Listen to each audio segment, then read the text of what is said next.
Hermanos y hermanas en Cristo, amigos, amigas que nos puedan estar acompañando, para nosotros es motivo de gozo y de gratitud al Señor que libremente podamos compartir este tiempo de escudriñar las Sagradas Escrituras y poder buscar la voluntad del Señor para estos días de confusión que hay claramente en la tierra.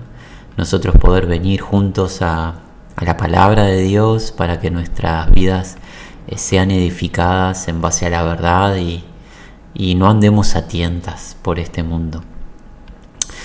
Si ustedes recuerdan, hemos ingresado, por así decirlo, en un anexo. Estamos considerando el capítulo 17 del Evangelio de Juan. Ese es nuestro tema central desde ya hace algún mes. Estamos viendo cómo Jesús está orando al Padre y el motivo de la oración es darle toda la gloria que Él le corresponde a Dios. Y dentro de las peticiones de Jesús, Jesús estuvo pidiendo protección para los redimidos, que el Padre nos protegiera, a nosotros incluidos, hoy en el año 2021. Le pidió al Padre que nos protegiera y el Padre nos protege santificándonos a través de la verdad. Y esa acción la realiza para que seamos uno. Y esa expresión de Jesús, el para qué nos protege Dios, para que seamos uno, nos llevó a nosotros, en el temor del Señor, a abrir un cierto anexo de hacernos alguna pregunta y una básica: ¿qué es la Iglesia de Jesús? Porque no podemos entender la unidad que Jesús está pidiendo, le está pidiendo al Padre. Esa unidad que quiere que nosotros tengamos no puede ser entendida ni puede ser preservada por nosotros si primero no tenemos una clara definición de qué es la Iglesia de Jesucristo, a la cual muchas personas en esta tierra confiesan pertenecer, proclaman ser parte de la misma, pero nosotros tenemos la inquietud y el temor de que no todos tengamos muy claro de qué significa la Iglesia de Jesús. Eso ha sido el anexo al cual hemos ingresado, y a modo de título, la Iglesia de Jesucristo. En base a lo que hemos visto hasta ahora, Jesús nos ha contado que la Iglesia de Jesús es una edificación, es una construcción espiritual. Jesucristo es el cumplidor de una promesa que Dios le hizo al rey David, de que un descendiente de David edificaría una casa al nombre de Dios, una casa perdurable, eterna. Jesucristo es dicho descendiente en la carne. Jesús desciende del linaje de David y es el edificador de esta casa a Dios, pero no es una casa física, sino una casa espiritual. Esta casa se edifica sobre un fundamento único y perdurable, Jesucristo mismo. Jesucristo es el fundamento de los apóstoles y profetas, porque los apóstoles y profetas hablaron únicamente de Jesús como su tema principal. Jesucristo es la roca eterna, es la piedra del ángulo en la cual se centra la casa de Dios.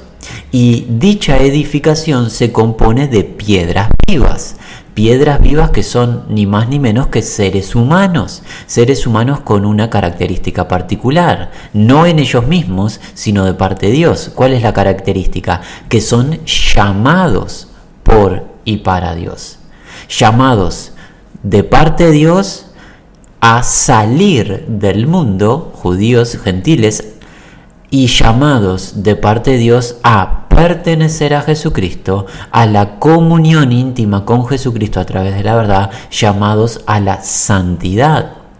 Es un llamado santo que Dios le hace a estas piedras vivas, a estos seres humanos, a los cuales Dios se propuso llamarlos no en el presente, ahora en el año 2021.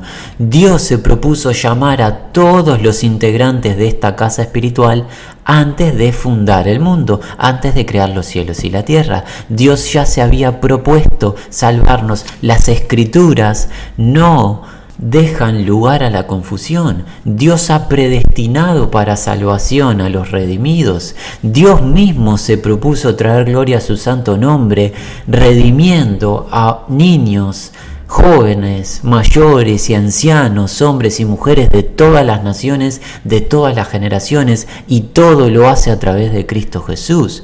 Dios se lo propuso. Los que ingresan a la casa de Dios, a este templo espiritual, a esta casa espiritual, a esta edificación de Jesucristo, no ingresan por voluntad propia, ingresan porque Dios se lo propuso. Es claro que nosotros en algún momento hemos oído el anuncio del Evangelio y hemos creído y nos hemos arrepentido, eso lo tenemos grabado en nuestra mente, pero no fue nuestra capacidad, nuestro intelecto, nuestra voluntad de hacerlo, sino que Dios, antes de crear los cielos y la tierra, ya nos había preparado para ese preciso momento. Es magnífica esta verdad. La predestinación, más que ser un tema polémico, debe ser tomado como gloria pura. Dios nos preparó para salvación, hermanos. Alabado sea su nombre. No lo merecíamos, así le agradó y lo ha hecho. ¿Y cómo nos llama? Bueno, como lo hemos dicho, nos llama a través de un anuncio, de una proclamación, de la proclamación de sus buenas noticias, el Evangelio de la gracia, que es poder de Dios para salvación a los que creen. El que cree es salvo, el que no cree ya ha sido condenado, como Jesús nos enseña en el Evangelio de Juan, en el capítulo 3. Los que confían en Jesucristo, los que depositan y se consagran en fe a Jesucristo y se arrepienten de su estado de iniquidad, reciben la salvación de Dios, reciben la vida eterna, gloria perdurable les es otorgada como favor no merecido, gracia de lo alto es derrochada a través de Cristo Jesús. Y esto es en cierta medida lo que hemos cubierto en los encuentros anteriores de esa pregunta general o básica: ¿qué es la Iglesia de Jesucristo? Nosotros queremos continuar considerando más verdad acerca de la Iglesia, pero antes vamos a pedirle al Señor que bendiga este encuentro. Y es así, Padre, que realmente te agradecemos por la oportunidad que nos das de congregarnos, aunque sea de manera virtual, pero congregarnos en tu nombre y estar a tu disposición, a tus pies, para que nos enseñes. Señor, ¿qué varón es suficiente para esta tarea?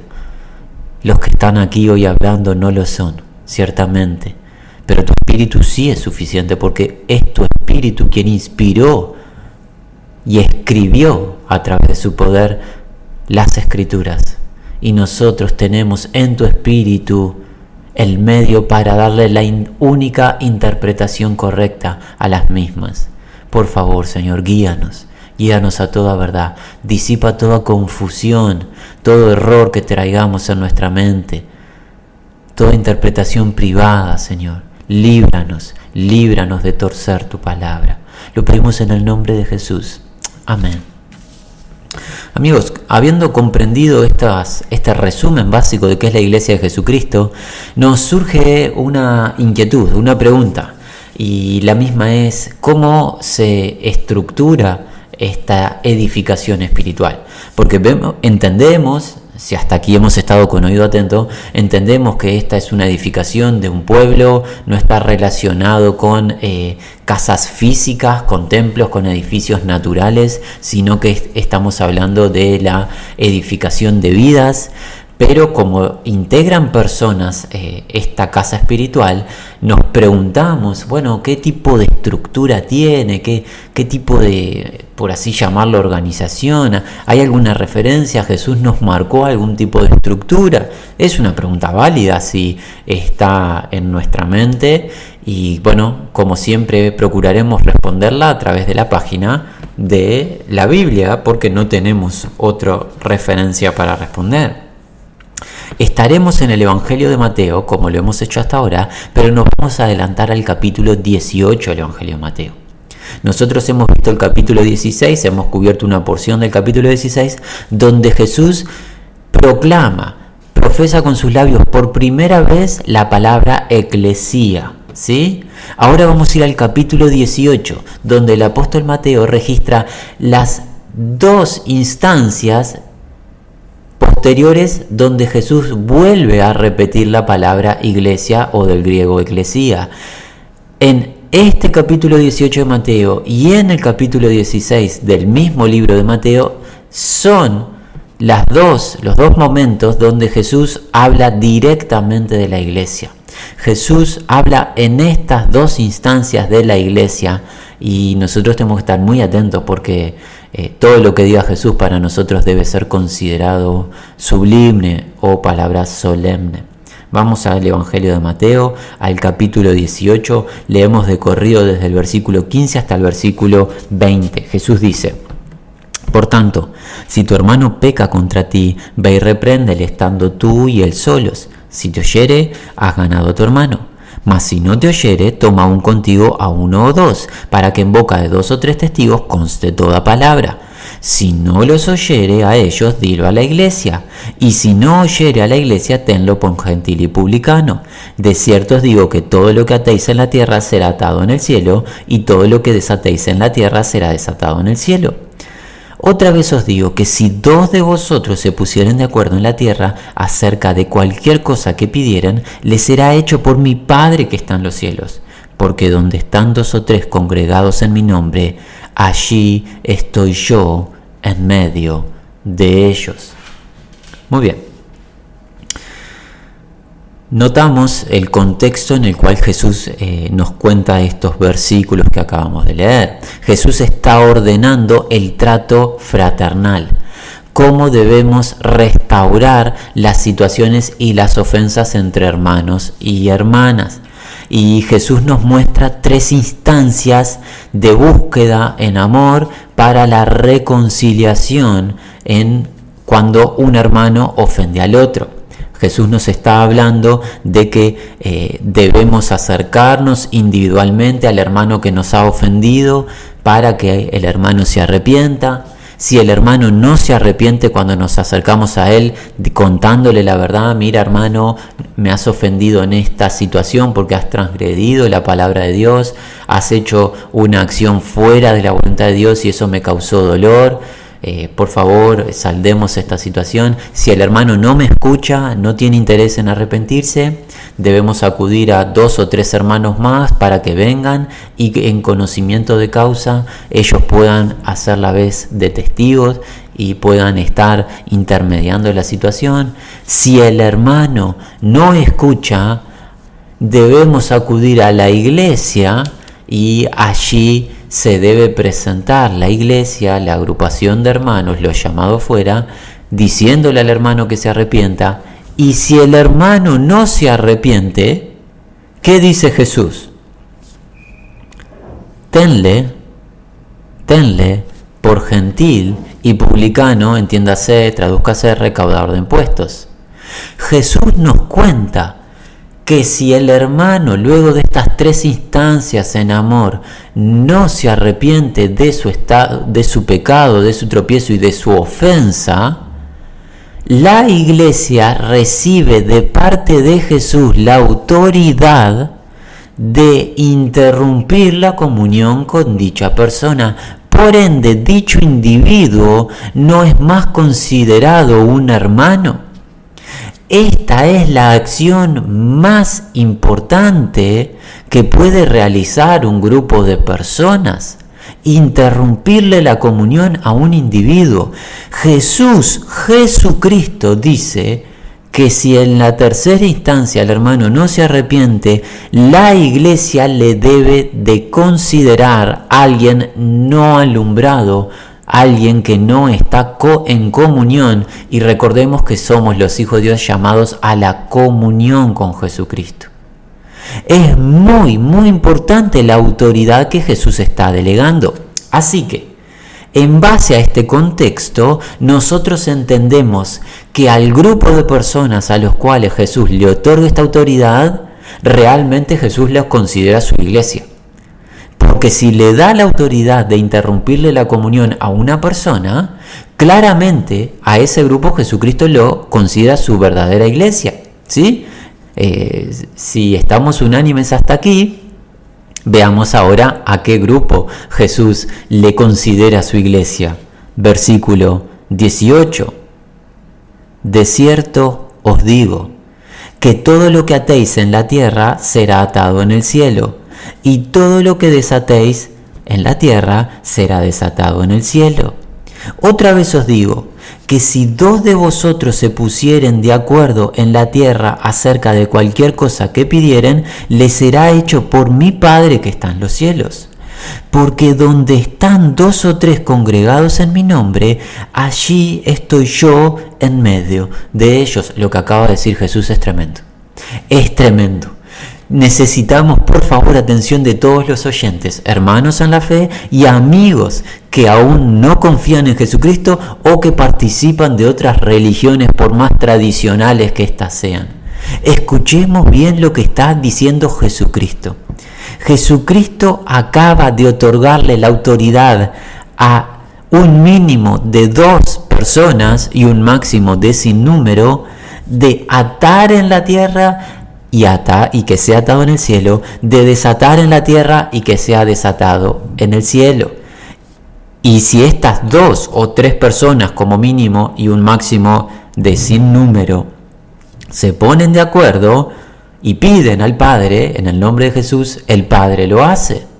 Y donde están estas 2 o 3 personas como mínimo y máximo de sin número, Jesucristo está con su presencia espiritual.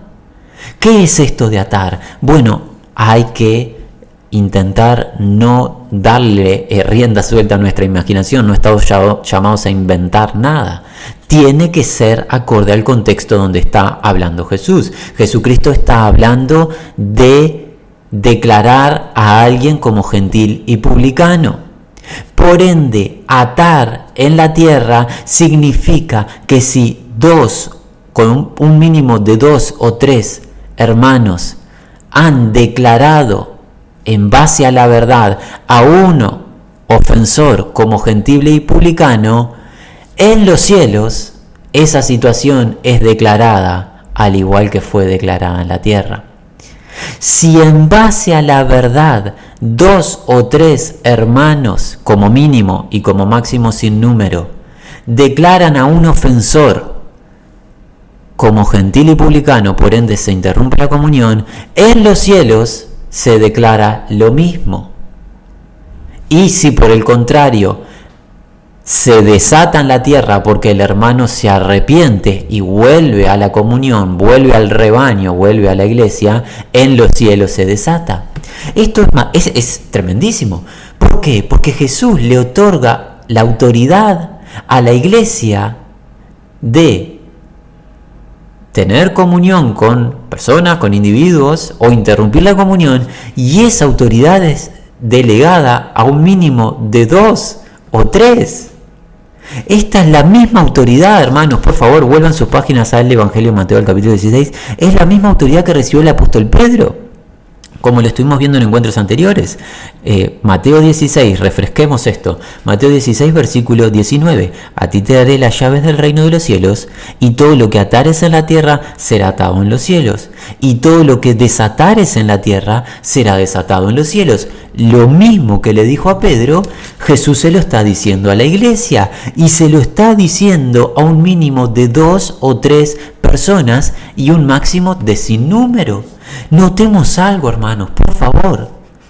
Jesús no está haciendo referencia a rangos eclesiásticos, no está haciendo referencia, dándole la autoridad a ciertas eminencias, no está basándose en el talento o la capacidad de aquellos que están reunidos o congregados, no se está basando o está mirando los recursos que ellos posean, no se está basando en la popularidad de los mismos, no se está basando en la tradición institucional ni ninguna otra característica terrenal.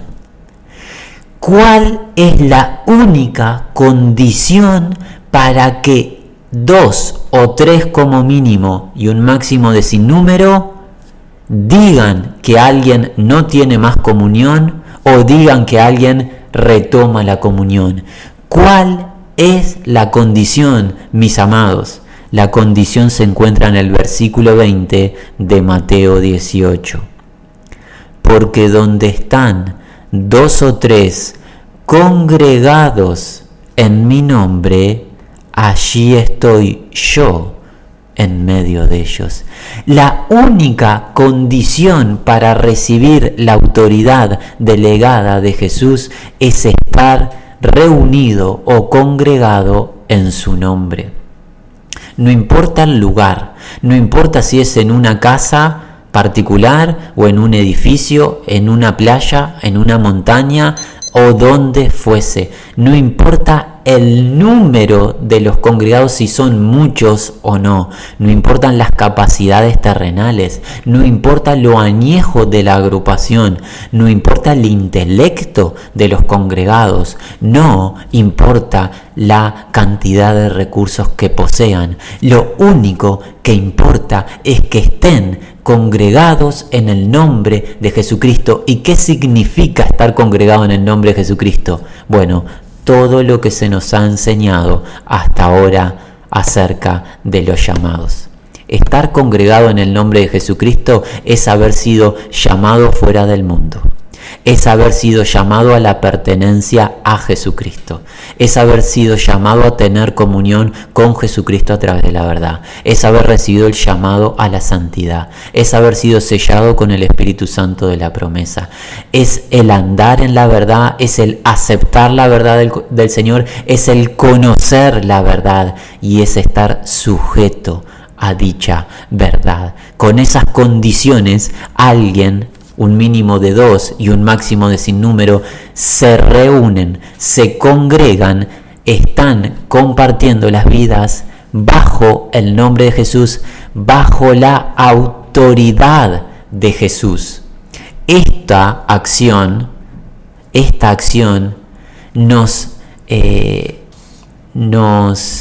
protege de que estas agrupaciones de un mínimo de 2 o 3 y un máximo de sin número empiecen a interrumpir la comunión y a darle comunión por su real saber y entender a toda persona que se les cruce por el camino. Si no estuviesen bajo el nombre de Jesús, si no estuviesen sujetos al consejo de Jesús a través de sus siervos, los apóstoles y profetas, sería un movimiento totalmente sectario, un culto terrenal o cualquier cosa perversa. Es el estar bajo el nombre de Jesús, por ende sujeto a la autoridad de su palabra revelada y estampada en las Sagradas Escrituras, que hace que aquellos 2 o 3 como mínimo y máximo sin número puedan decir: este hermano no pertenece al rebaño porque no se arrepiente de su pecado, o este hermano vuelve a pertenecer al rebaño porque se ha arrepentido, ha confesado y la comunión le es restaurada. Jesucristo se entiende, ¿verdad? Lo hizo hace 2 milenios, pero nosotros lo estamos viendo hoy, al menos lo estamos viendo hoy juntos. Jesucristo nos acaba de contar en Mateo, en el capítulo 18, desde los versículos 15 al 20, que Él considera a su iglesia ¿a qué? A cada agrupación de un mínimo de 2 personas y un máximo de sin número que están reunidos en su nombre. Eso es lo que Él considera iglesia. No importa si son muchos o son poquitos. No importa el color de su piel. No importa sus talentos humanos. No importa cuán capaces son. No importa cuán añeja sea la agrupación. No importa cuántos recursos tengan, cuánta logística, cuánta fama. No importa nada de esta tierra. Lo único que importa es que estén sujetos bajo la autoridad de Jesús y le pertenezcan a Él. Y hermanos, permítanos darle gloria al nombre de Jesús. Los caminos de Dios no son los caminos del hombre. Los caminos de Dios no son los caminos del hombre. ¿Sabes, hermano, hermana, amigos, qué hemos hecho las personas? Hemos tomado esta verdad y hemos hecho instituciones terrenales. Y muchas veces en esas instituciones terrenales Jesucristo no está gobernando y gobernamos los hombres y Jesucristo ha quedado excluido. Declaramos que somos de parte de Jesús, que hacemos de parte de Jesús, pero Jesucristo ha quedado fuera. Y esta verdad revelada ni siquiera la consideramos y tomamos como casa espiritual a un lugar físico en particular y consideramos que realmente es iglesia cuando hay muchos miembros y cuando hay mucha actividad, pero no prestamos atención a lo que Jesucristo considera iglesia. Jesucristo considera iglesia a una agrupación de un mínimo de 2 personas que están sujetas a su gobierno, que se dejan gobernar por Él, porque Él es el dueño de la iglesia. Y aquí es donde viene la pregunta, mis hermanos. ¿Con qué autoridad Jesús declara esto tan distinto a la tradición humana? ¿Con qué autoridad? A ver, ¿quién le dio el derecho? Podría alguien decir, planteamos a modo de locura. Por favor, permítanos esta locura, amados hermanos. Vamos a imaginar que estamos en un estado un poquito de fuera de nosotros mismos y planteamos esta pregunta. ¿Con qué derecho Jesús nos da esta indicación? ¿Por qué Jesús no se adecúa a las tradiciones terrenales y a los rangos eclesiásticos, a la jerarquía tradicional? ¿Por qué Jesús no lo hace? ¿Y por qué Jesús plantea esto? Si bien todas estas preguntas son, por así calificarlas, bastante fuera de lugar, por eso decimos, las planteamos casi que en un estado de locura.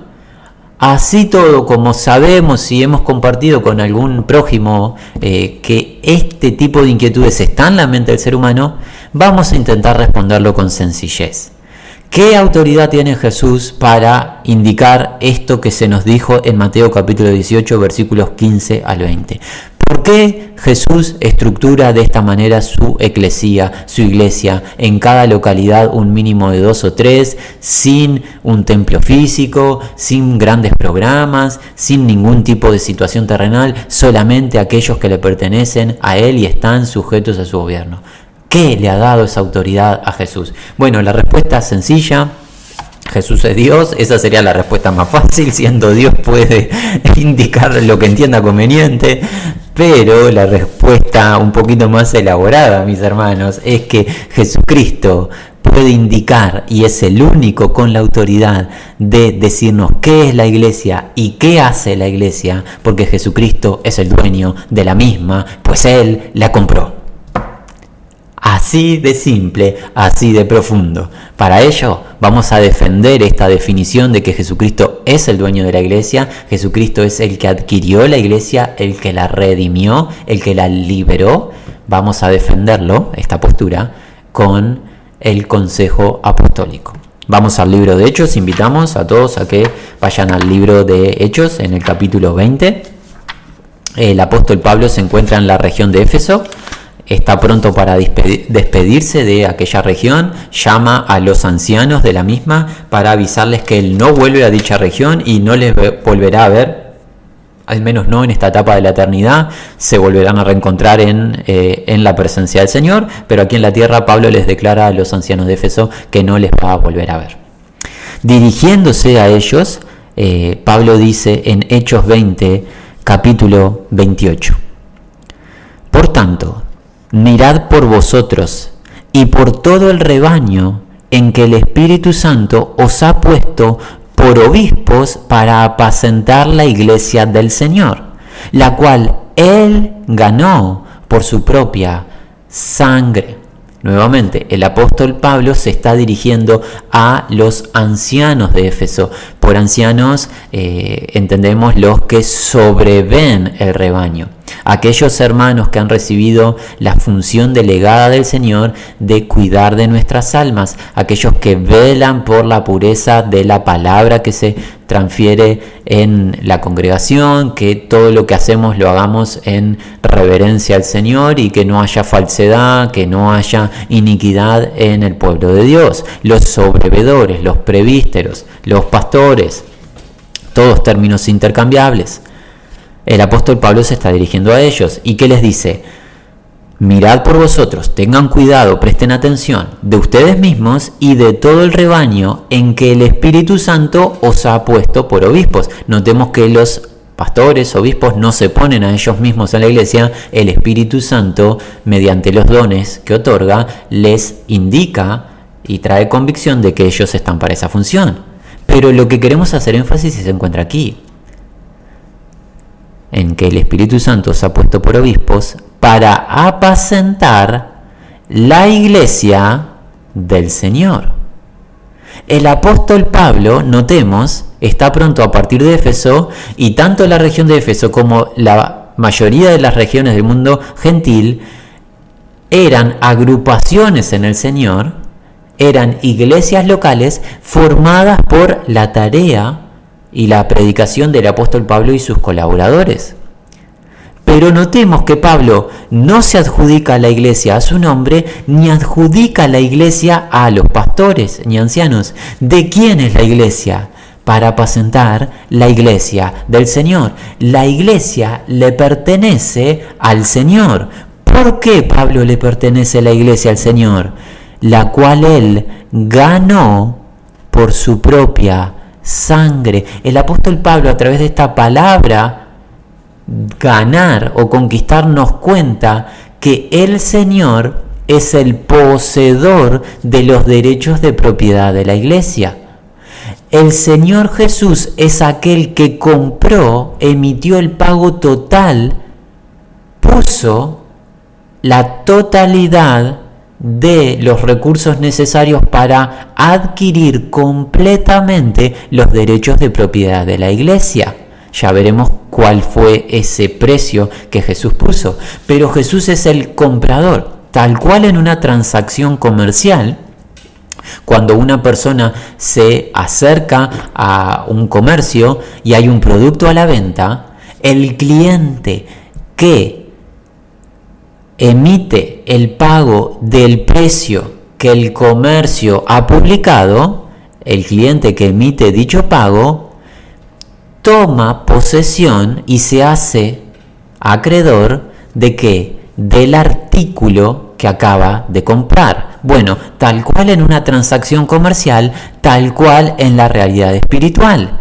Pablo nos cuenta que la iglesia es del Señor Jesucristo porque Él la compró, Él la ganó, Él la conquistó. ¿Y de qué manera la compró? ¿Cuánto le salió a Jesucristo? Claramente nos revela el Espíritu Santo que no la compró con plata, con acciones en la bolsa de valores, cosas corruptibles, manchadas. La compró con algo mucho más importante, con algo sublime, que las palabras de este varón torpe no puede hacerle justicia a su valor. Y la compró con la sangre del Cordero de Dios inmolado por las almas de los redimidos. Solamente Jesús hizo eso. Mi hermano, mi hermana, la salvación de tu alma no fue hecha por instituciones, no fue hecha por eminencias, no fue hecha a través de recursos económicos. La salvación de tu alma fue por el sacrificio de Jesucristo, el Cordero de Dios inocente, el justo por los injustos.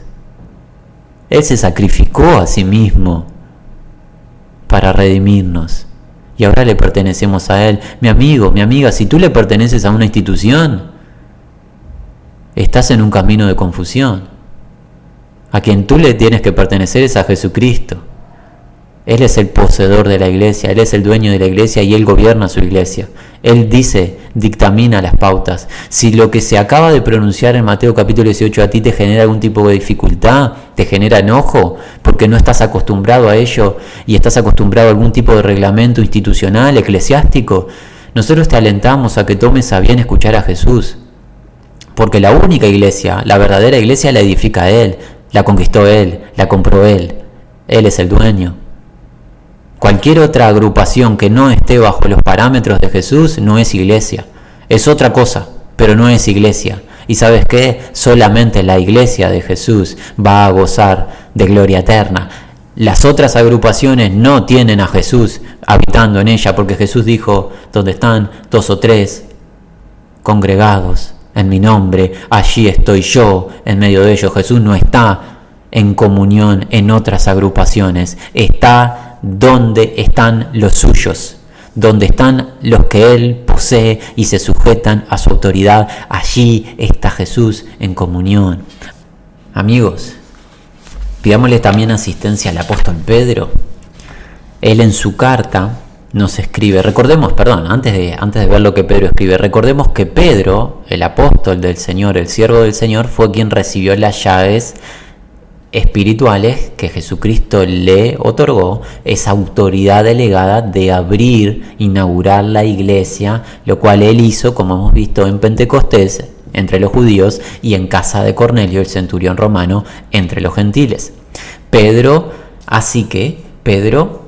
es una autoridad en el tema, alguien que nos puede hablar con propiedad. dado que él recibió autoridad delegada de Jesús, Pedro nos puede contar a quién le pertenece la iglesia, a quién le pertenecemos nosotros. Y él lo hace. En donde, en su primer carta, por ejemplo, en Primera de Pedro, en el capítulo 1,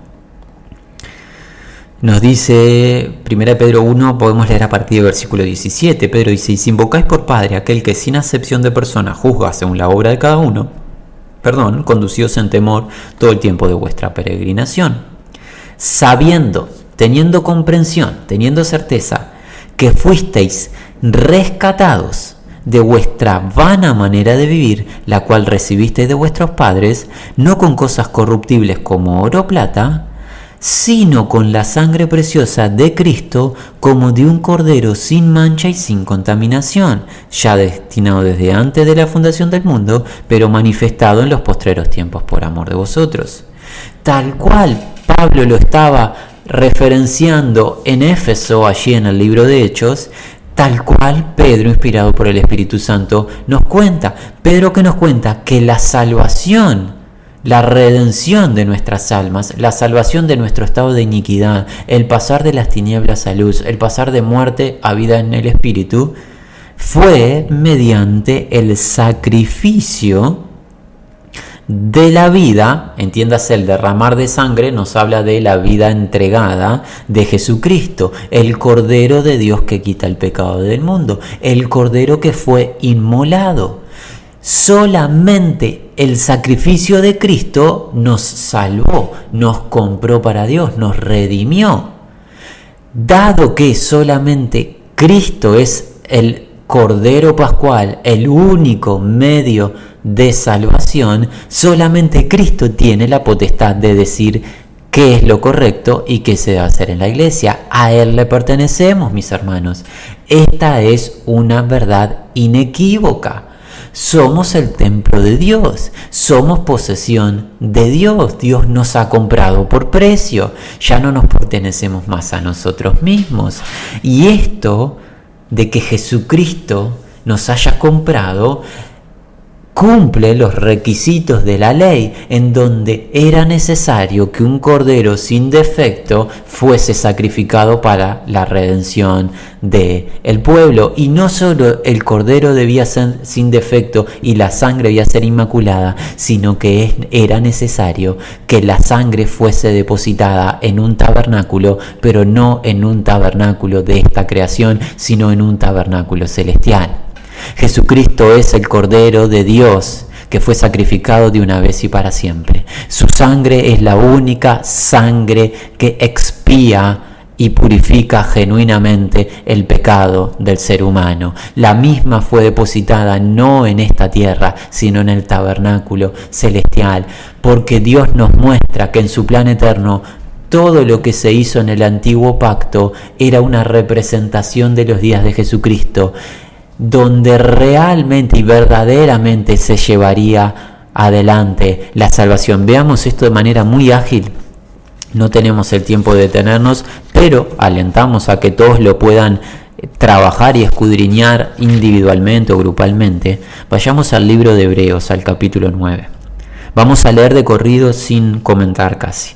Vamos a partir del versículo 11, Hebreos 9:11. Pero estando ya presente Cristo, sumo sacerdote de los bienes venideros, por el más amplio y más perfecto tabernáculo no hecho de manos, es decir, no de esta creación, y no por sangre de machos cabríos ni de becerros, sino por su propia sangre, entró una vez para siempre en el lugar santísimo, habiendo obtenido eterna redención. Porque si la sangre de los toros y de los machos cabríos y la ceniza de las becerras rociadas a los inmundos santifican para purificación de la carne, ¿cuánto más la sangre de Cristo, el cual mediante el Espíritu Eterno se ofreció a sí mismo sin mancha a Dios, limpiará vuestras conciencias de obras muertas para que sirváis al Dios vivo? Así que, por eso es mediador de un nuevo pacto, para que interviniendo muerte para la remisión de las transgresiones que había bajo el primer pacto, los llamados reciban la promesa de la herencia eterna. Porque donde hay testamento es necesario que intervenga muerte del testador, porque el testamento con la muerte se confirma, pues no es válido entre tanto que el testador vive. De donde ni aun el primer pacto fue instruido sin sangre, porque habiendo anunciado Moisés todos los mandamientos de la ley a todo el pueblo, tomó la sangre de los becerros y de los machos cabríos con agua, lana escarlata e hisopo, y roció el mismo libro y también a todo el pueblo, diciendo: esta es la sangre del pacto que Dios os ha mandado. Y además de esto roció también con la sangre el tabernáculo y todos los vasos del ministerio. Y casi todo es purificado según la ley, con sangre, y sin derramamiento de sangre no se hace remisión. Fue pues necesario que las figuras de las cosas celestiales fueran purificadas así, pero las cosas celestiales mismas con mejores sacrificios que estos. Mis hermanos, todo lo del antiguo pacto era representación de los días de Cristo, donde hay un único sacrificio, hay un único cordero, hay un único y verdadero sumo sacerdote, hay una única y verdadera y preciosa sangre, hay un único tabernáculo celestial, hay un único y verdadero templo espiritual, no un templo físico al cual acudir en alguna región en particular. Porque no entró Cristo, versículo 4, en el santuario hecho de mano, figura del verdadero, sino en el cielo mismo, para presentarse ahora por nosotros ante Dios, y no para ofrecerse muchas veces, como entra el sumo sacerdote en el lugar santísimo cada año con sangre ajena. De otra manera le hubiera sido necesario padecer muchas veces desde antes del principio del mundo. Pero ahora, en la consumación de los siglos, se presentó una vez para siempre por el sacrificio de sí mismo para quitar de en medio el pecado. Y de la manera que está establecido para los hombres que mueran una sola vez y después de esto el juicio, así también Cristo fue ofrecido una sola vez para llevar los pecados de muchos, y aparecerá por segunda vez sin relación con el pecado para salvar a los que le esperan. Hermanos, no podemos errar. Jesucristo es la autoridad máxima. Jesucristo es el único que nos puede decir qué está bien, qué está mal, qué se debe hacer en la iglesia y qué se deja de hacer. Si Jesucristo dice: yo estoy donde están 2 o 3 congregados en mi nombre, amigo, amiga, hermano, hermana, allí está Jesús. Si Jesucristo dice: yo reconozco como iglesia a una agrupación de un mínimo de 2 o 3 personas y un máximo de sin número, el punto es que estén bajo mi autoridad, eso es la iglesia. Y ahora nosotros debemos, en el temor del Señor, dejar de pensar en la iglesia como una institución humana, una organización humana. Es un organismo vivo, es la agrupación de los llamados por Dios a pertenecer a Jesús, mis amigos. Jesús es el Redentor, es la autoridad de la iglesia, porque Él se sacrificó a sí mismo, y esto lo confirmamos con la visión celestial del apóstol Juan en el capítulo 5 del libro de Apocalipsis, cuando es elevado el apóstol en el Espíritu al tercer cielo. Mira lo que pasa en la eternidad, mira lo que realizaremos en el Señor en la eternidad. Capítulo 5 de Apocalipsis, vamos a leer a partir del versículo 5. No tenemos el tiempo de profundizar. Esto es gloria pura de las Sagradas Escrituras. Lo que se encuentra en este capítulo 5, al igual que todo el libro de Apocalipsis, es tesoro de Dios y debe ser escudriñado con mucha reverencia para comprender los tiempos. Alentamos a todo grupo de hermanos que profundicen en esta verdad. Nosotros no tenemos el tiempo de hacerlo, al menos no en esta serie.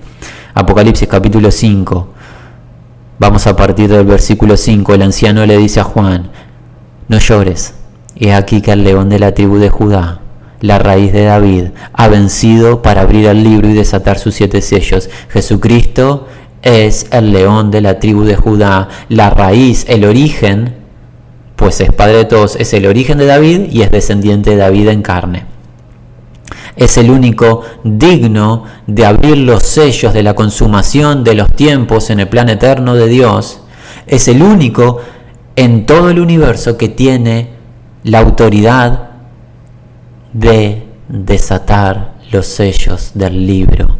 ¿Por qué Jesús puede desatar los sellos del libro? Porque ha vencido. Y ya veremos en qué contexto. 6. Y miré y vi en medio del trono y de los 4 seres vivientes y en medio de los ancianos estaba en pie un cordero como inmolado, que tenía 7 cuernos y 7 ojos, los cuales son los 7 espíritus del Dios enviados por toda la tierra.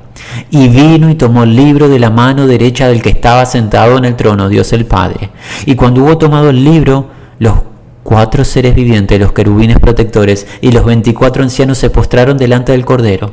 Todos tenían arpas y copas de oro llenas de incienso, que son las oraciones de los santos, y cantaban un cántico nuevo, diciendo: digno eres de tomar el libro y de abrir sus sellos. ¿Por qué eres digno, Jesús? Porque tú fuiste inmolado y con tu sangre nos has redimido para Dios de todo linaje, lengua, pueblo y nación.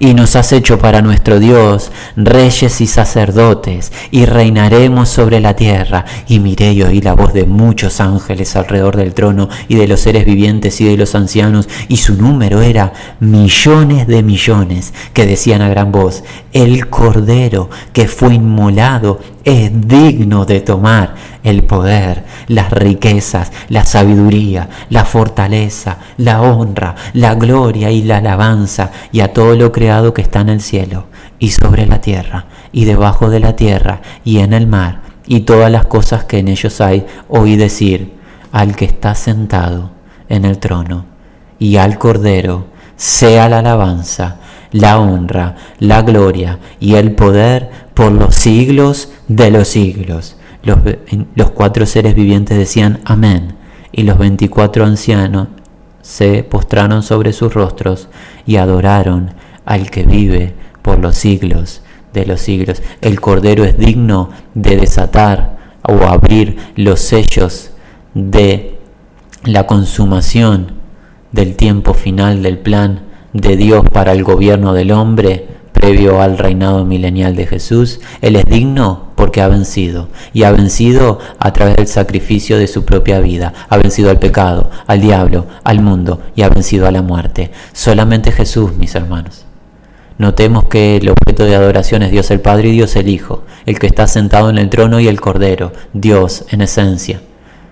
No se adora eminencias, no se adora instituciones, no se adora supuestos, y afirmamos, supuestos herederos del apóstol Pedro, intermediarios entre Dios y los hombres. No existe dicha función. No hay un varón intermediario aquí en la tierra entre Dios y los hombres. El intermediario entre Dios y los hombres es Jesucristo, el sumo sacerdote eterno, nuestro abogado defensor. A Él le adoran toda cosa creada. En la eternidad todos se postran para adorar al Cordero, porque Él se sacrificó y mediante el sacrificio nos compró. La iglesia le pertenece a Jesús. Mis amigos, afirmemos lo que acabamos de considerar. Jesús hoy nos ha dicho que Él ha estructurado y reconoce y declara a su iglesia como toda la suma de las agrupaciones de un mínimo de 2 o 3 y un máximo de, no hay número. Es irrelevante la cantidad de personas, pero tienen una condición en particular: se reúnen, se congregan bajo la autoridad de Jesús, en el nombre de Jesús, habiendo comprendido qué significa estar en el nombre de Jesús, qué realidad hay detrás de estar bajo el nombre o bajo la autoridad de Jesús. Así que, mis hermanos, si hemos estado sensibles, la iglesia no está relacionada con un lugar en particular, con un edificio en particular, no está relacionada a la cantidad de miembros que tenga, no está relacionada a las capacidades de los individuos que le pertenezcan, no está relacionada a lo añeja que sea la institución, no está relacionada a la cantidad de programas que tenga, no conoce de denominaciones, no conoce de grandes líderes que la molden a su propia idea. La iglesia es del Señor. La iglesia es de aquel que se sacrificó y la compró. Tiene un dueño, se llama Jesucristo, y Él dice cómo se forma la iglesia, porque es su entidad, es su posesión. Él la ganó, y Él hoy nos ha dicho, son cada grupo de 2 o 3 como mínimo que están bajo mi autoridad, que están congregados en mi nombre. Allí yo otorgo la autoridad de que declaren a alguien en pecado porque no se arrepiente de su ofensa y se le interrumpa la comunión, o que restauren la comunión de aquel que se arrepiente. La Iglesia de Jesucristo recibió esa autoridad. No la recibió un supuesto líder en particular en una parte de Europa. No la recibió ningún individuo en particular por ser una eminencia. La recibió la Iglesia de Jesucristo, todas las agrupaciones en cada localidad de los congregados en el nombre de Jesús. Hermanos, hemos cubierto hasta aquí lo que Jesús nos está contando acerca de la Iglesia. Y tenemos más para seguir escudriñando. Si bien este no es un estudio exhaustivo, más bien son títulos que estamos compartiendo acerca de la Iglesia, tenemos más para seguir viendo en las páginas del Nuevo Testamento acerca de la Iglesia de Jesús. Nosotros nos tomaríamos el atrevimiento de alentar a todo aquel que nos está acompañando a través de estos audios a que invierta tiempo en trabajar estos pasajes. Nosotros simplemente lo estamos leyendo de manera muy rápida porque no nos dan los minutos y estos audios si no quedarían excesivamente largos. Pero alentamos, estos son temas vitales, son temas de suma importancia. Cada grupo, si estás en un grupo de personas, escudriñen esto que estamos viendo, vean a ver si esto que acabamos de leer está en las Escrituras o ha sido invento nuestro. Y nuestra súplica al Dios vivo es que a cada uno de nosotros se nos abra el entendimiento y podamos agradar al Señor, y que cuando Él arrebate a su iglesia y vayamos a su presencia, estemos con gozo de que hemos sido agradables a Él y hemos hecho lo que a Él le agrada y no lo que es históricamente aprobado o lo que institucionalmente se cree como válido, sino lo que Jesús dice que se debe hacer. Hermanos, la gracia sea con todos los que aman el santo nombre de Jesucristo.